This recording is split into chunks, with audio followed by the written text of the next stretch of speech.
Gora, de Georges Courteline. Biographie de l'auteur. Georges Courteline, de son vrai nom Georges Victor Marcel Moineau, est né le 25 juin 1858 à Tours, en France. Il meurt le 25 juin 1929 à Paris. Courteline est connu pour ses comédies sarcastiques qui dépeignent les travers de la société bourgeoise et bureaucratique de la fin du XIXe et du début du XXe siècle. Fils de l'écrivain et journaliste Jules Moineau, Courteline fut d'abord employé au ministère de la Guerre, une expérience qui lui inspira une vision critique de l'administration et de la bureaucratie, thème récurrent dans son œuvre. Il quitta son emploi pour se consacrer entièrement à l'écriture. Parmi ses œuvres les plus célèbres, on compte Les Gaîtés de l'Escadron, Le Train de 8h47, La Pêche et Soie et Le Commissaire est bon enfant. Ces pièces sont caractérisées par un humour mordant, une ironie piquante et une observation aiguë des caractères humains. Courteline a également écrit des romans et des récits courts. Son style est souvent comparé à celui de Molière pour sa capacité à ridiculiser les défauts humains.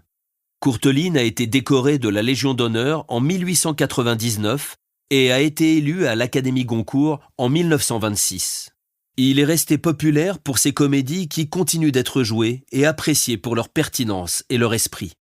Résumé de l'œuvre. L'œuvre Le Gora de Georges Courteline est une comédie en un acte qui met en scène deux personnages principaux, Bob-Échotte et Gustave. L'histoire tourne autour d'un malentendu comique concernant un chat angora que Bob-Échotte a reçu en cadeau de la concierge.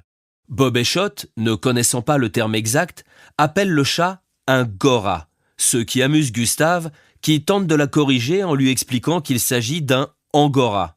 Cependant, Bob-Échotte persiste dans son erreur, convaincu que si la concierge dit angora, c'est que cela doit être dit ainsi.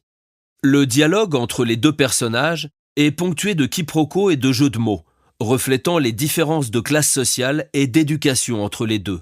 Bob-Échotte est attaché à ce que lui a dit la concierge et défend son bon usage du mot « gora », tandis que Gustave, avec une certaine condescendance, essaye de lui enseigner le bon usage.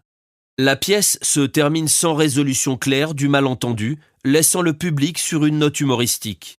Le Gora est un exemple typique de l'humour de Courteline qui se moque des absurdités de la vie quotidienne et des interactions sociales, souvent avec un regard satirique sur les institutions et les conventions. Contexte historique. Le Gora est une pièce de théâtre écrite par Georges Courteline en 1920. Pour comprendre le contexte historique dans lequel cette œuvre a été écrite, il faut considérer la période de l'après-guerre mondiale en France. La Première Guerre mondiale s'est terminée en 1918 et l'Europe est en pleine reconstruction. La société française était marquée par les séquelles de la guerre, avec de nombreux soldats revenus blessés ou traumatisés et un deuil national pour les millions de morts et disparus. C'était une période de changement social et économique, avec des mouvements ouvriers qui gagnaient en force et des femmes qui revendiquaient plus de droits, notamment après avoir pris la place des hommes dans les usines pendant la guerre. Dans le domaine culturel, les années 1920, souvent appelées les années folles, ont vu un foisonnement artistique et littéraire avec l'émergence de nouvelles formes d'expression, comme le dadaïsme et le surréalisme.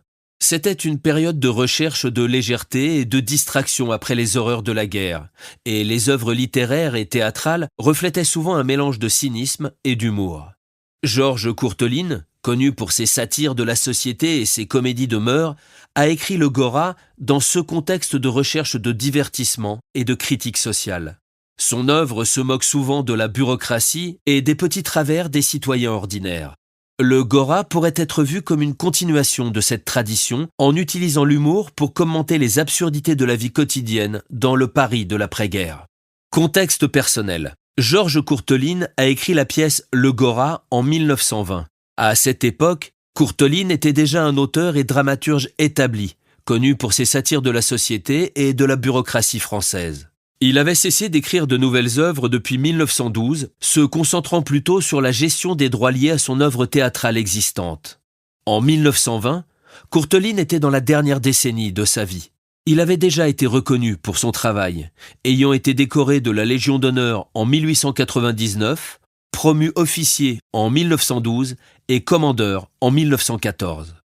Sur le plan personnel, Courteline avait connu des moments difficiles. Sa première épouse, Suzanne Berthy, était décédée en 1902 de la tuberculose peu après leur mariage. Il s'était ensuite remarié avec Marie-Jeanne Brécoux en 1907. Ainsi, pendant l'écriture du Gora, Courteline était probablement dans une période de réflexion et de bilan de sa vie et de sa carrière, ayant connu un grand succès, mais aussi des défis personnels significatifs. La pièce elle-même, avec son humour et sa légèreté, pourrait refléter une forme d'évasion ou de continuité de son style satirique, malgré les difficultés personnelles qu'il a pu rencontrer. Les personnages. Bobéchotte. Elle est présentée comme une femme assez naïve et simple d'esprit qui se laisse facilement impressionner par les autres.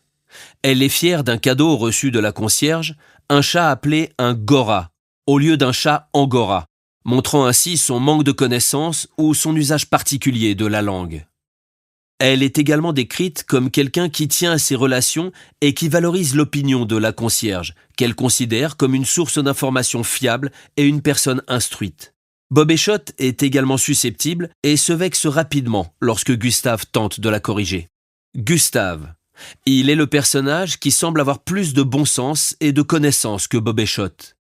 Il essaye de corriger le langage de Bobéchotte en lui expliquant que le mot correct pour désigner un chat de race angora est angora et non gora. Gustave est patient, mais devient progressivement frustré par l'entêtement et la confusion de Bobéchotte. Il est également caractérisé par sa tentative de maintenir la paix et d'éviter les conflits, bien qu'il finisse par être pris dans une dispute sur la prononciation et l'utilisation correcte des mots. La dynamique entre les deux personnages est comique, avec Bobéchotte qui s'accroche à ses malentendus et Gustave qui tente, sans grand succès, de la corriger. La pièce joue sur les quiproquos linguistiques et les malentendus entre les personnages, créant ainsi des situations humoristiques.